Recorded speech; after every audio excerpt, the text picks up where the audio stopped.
Selamat pagi dan salam sejahtera buat kita semua. Saya ucapkan selamat pagi untuk Ibu Mei Rama Napitupulu dan apa kabar untuk teman-teman semua. Perkenalkan, nama saya Iskia Manik, SMA Negeri 1 Torgamba, jurusan IPA di kelas IPA 2. Di sini saya akan mempresentasikan materi biologi yaitu tentang daur biokimia.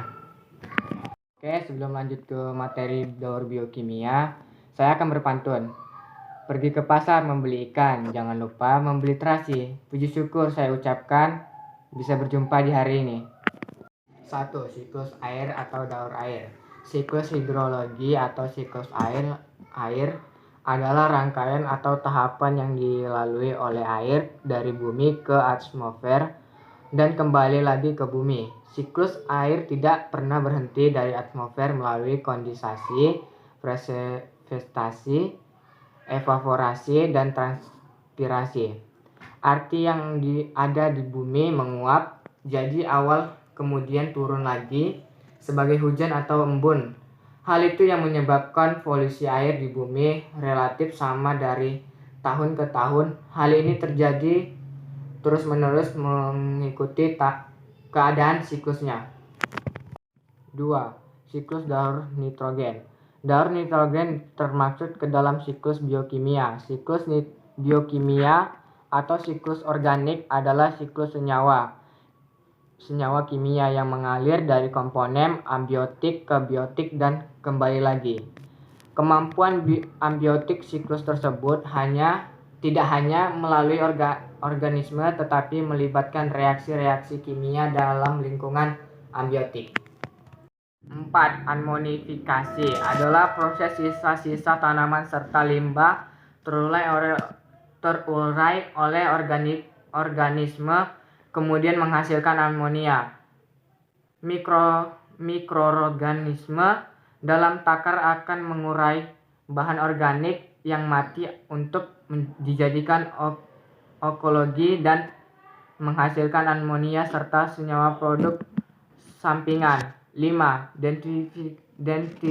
Denitrifikasi adalah proses reproduksi nitra yang berubah menjadi gas nitrogen. Dalam siklus nitrogen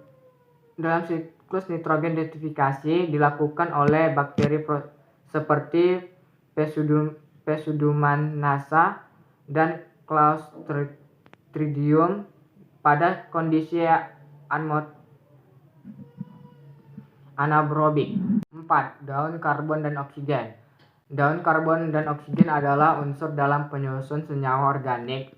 Sumber karbon di alam berupa CO2 yang terdapat di daur. Selain udara, karbon banyak terlarut di dalam air serta pada kerak bumi sebagai batu bara, batu kapur, dan gas alam.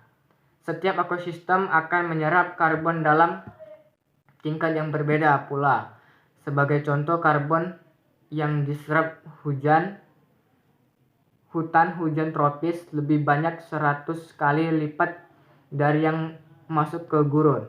Berikut dari daur karbon dan oksigen bisa teman-teman lihat dan bisa dipahami. Daur belerang. Di udara sulfat banyak berasal dari sisa pembakaran minyak bumi, asap kendaraan, dan asap pabrik, menghasilkan gas SO2. Selanjutnya melalui air hujan, gas SO2 berubah menjadi sulfat yang akan jatuh ke tanah, sungai, dan laut dalam bentuk hujan asam. Daur fosfor. Organisme penguraian akan mengembalikan fosfor bentuk fosfat terdiri sisa-sisa hewan dan tumbuhan yang telah mati.